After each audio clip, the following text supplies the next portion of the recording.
Hello, everyone. This is Femi Akojeno from Lives on Television. I wanted to take a moment to explain the difference between generational curses and generational ignorance. I have found out that many people have classified generational ignorance as a generational curse. And I want to let you know that that is actually not correct. It's not correct to classify generational ignorance as a generational curse. Most people who do it, they don't know the difference. So hopefully what I share with you today will help you to know the difference. You know, there are some people, right? Their grandparents maybe did something wrong in a community against another person. And that person said, okay, because you stole my wife, because you raped my daughter, because you killed somebody in my family, these are the curses that is going to come upon you and upon your family line. So the victim releases a curse that affects that family and the generational line or the bloodline or the family line of that family. That is an example of a generational curse. It's coming from somebody who was victimized and who now releases that curse upon the perpetrator. That is an example of a generational curse.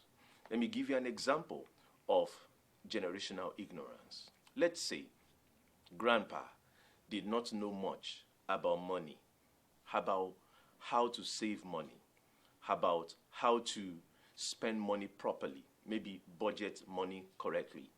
And so grandpa has this spending habit. Money comes into his hands, and before the week is over, it doesn't even last more than 2 days in the hand of grandpa. He just believes you have the money, you spend the money. So he spends everything. He never thinks, well, before I get the next paycheck, it might be 2 weeks' time or a week time. So let me budget properly. He never delayed gratification. He just spends as he wants to. And so the children that he raises, they copy that kind of habit. They never learn how to budget from grandpa. And so papa continue on what he learned from papa or grandpa, his own papa, right? And then papa now has children, and they too, they continue on with that kind of habit. And it can continue from generation to generation. But one thing they will always notice is that they are always poor. They are always not having enough.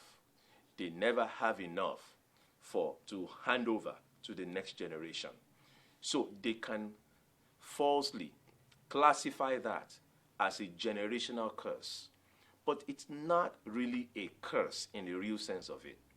It is just simply a generational ignorance.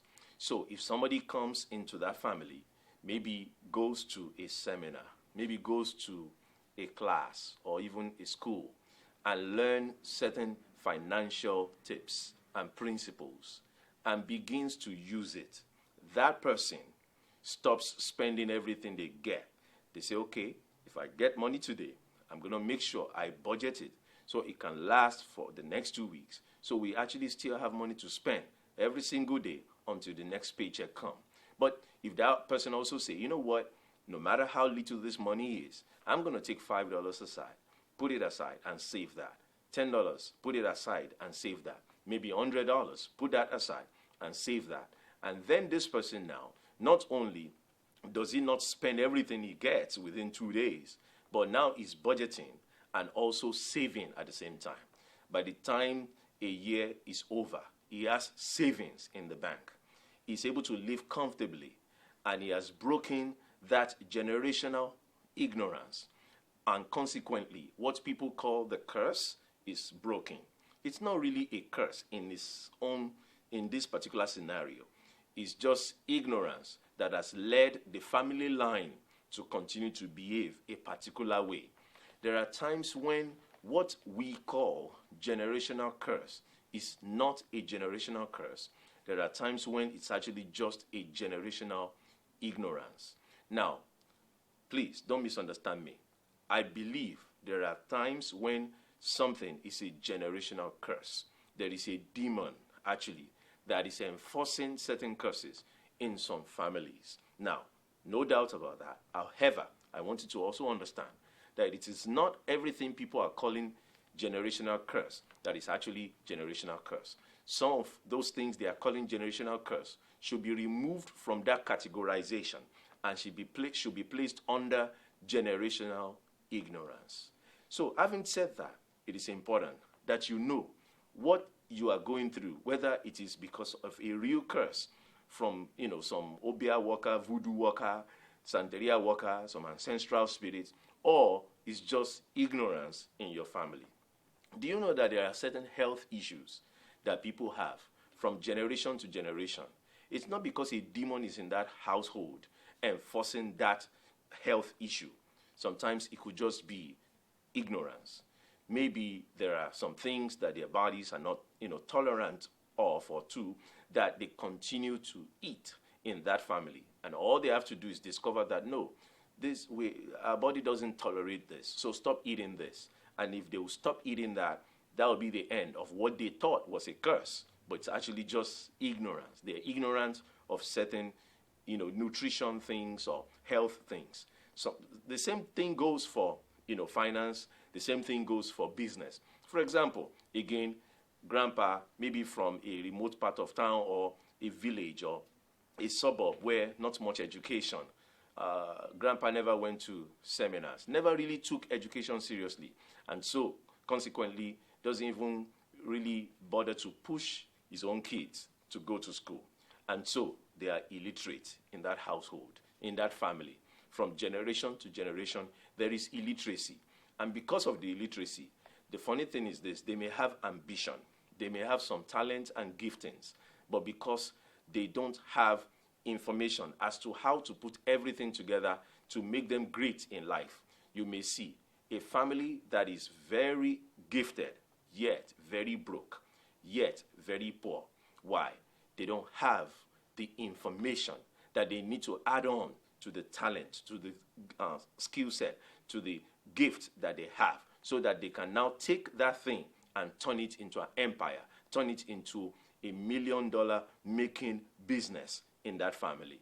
So sometimes, again, that is an example of a generational ignorance. I hope you understand the difference. You see, if you are going to solve generational ignorance, it is not done through prayer. In other words, you're not going to be praying to break anything. It's not like, Lord, I break the curse that an Obia man released against my family. I break the curse that a voodoo practitioner released against my family. That's not how you pray about generational ignorance. If you are going to stop generational ignorance and consequently break, quote unquote, the curses connected to the generational ignorance or the misfortune or the suffering connected to the generational ignorance, then you're going to need to get information. That's all. That's all you need to do. You don't need to pray, honestly. You don't even need to pray.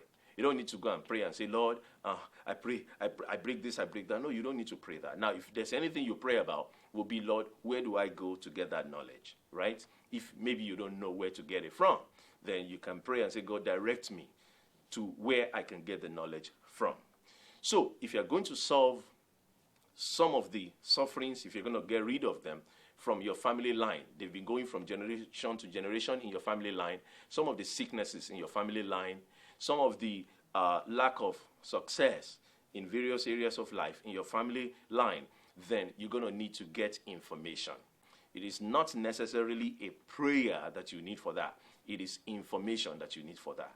For example, if you didn't know how to use credit, and so over the years, you just thought, once I have a credit card, yes, let's go for a spending spree. And so you always go spend. You mess up your credit. And in a country like America, where I am based, you mess up your credit. And then now you want to do things. You want to buy a house, you want to buy a car, and you realize that you can't do many things unless you have a lot of money where you can pay cash for it.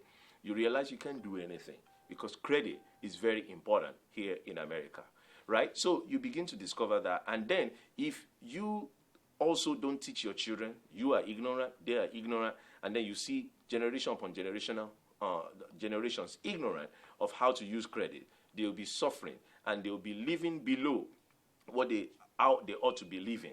Again, not because somebody cursed them, but because they're just simply ignorant. So what do? Get knowledge. Let somebody then begin to teach them. This is how you use your credit. This is how you build it. This is how you can have the best credit score. This is how to maintain your credit. And with that, you can do many things. And this is how to make sure you keep on keeping a good credit. Wow. So they've broken something right there. Without a prayer, all they need is somebody to teach them how to begin to do things differently as far as their credit is concerned. You know, the same teaching I'm teaching you right now applies to anything and many things in our lives today. You see, after I've said all of this, I want to challenge you that if you have been struggling and things have not been working the way they ought to work in your life, don't only pray, begin to get information. Begin to educate yourself in that area, because the reason for your suffering may simply be that you are just ignorant. And if you get the information you need, things may just change overnight like that.